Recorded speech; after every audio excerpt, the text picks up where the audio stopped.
You know, the problem with the cancer-prone personality is that ultimately, the idea of the cancer-prone personality, is that ultimately it blames the victim. I mean, if my unfulfilled, stressful life doesn't kill me, then I can fail by having a less than extraordinary desire to live. Or maybe I won't be a good enough fighter, you know, the warrior idea. When I got diagnosed, people were always saying to me, oh, you're a fighter, you can beat this. But is that a compliment? I mean, the warrior idea is a double-edged sword, because on the one hand, it says that somehow I'm special. I have some kind of special quality, something that other people, those weak people, those non-fighters don't have. But on the other hand, it burdens me with the idea that maybe I won't be a good enough fighter, that maybe I don't have that special endowment, that special quality of mind that will allow me to surmount cancer. I think the warrior idea is just another form of magical thinking.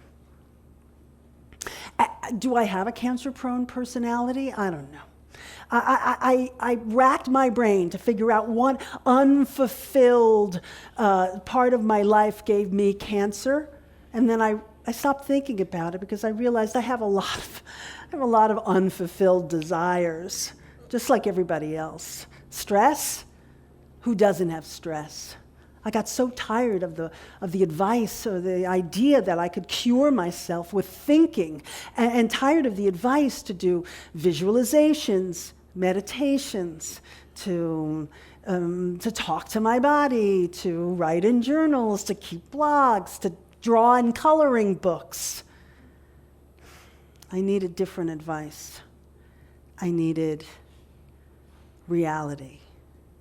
I needed hard truths with compassion, not these psychological fantasies, these pseudo-scientific magical thinking admonitions to cure myself.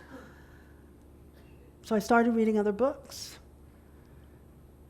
I read Audre Lorde, for example, whose cancer journals are beautiful, and she says, I'm paraphrasing, I can never accept this. I want the old me back, bad as before. And Susan Sontag, whose illness as metaphor, analyzes that notion of the cancer-prone personality. And she shows the warrior idea for the violent metaphor of conquest that it is. They both taught me, maybe there's a different way of facing cancer.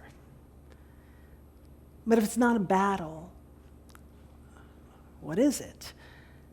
And if I'm not a warrior, what am I? Well, we may have an answer to that before the end of this course. So that's going to be it for this week, everybody. I will see you next week. We're going to talk about the cancer patient facing chemotherapy. And so that's all for today. And thank you, everybody. See you next week. Have a good one.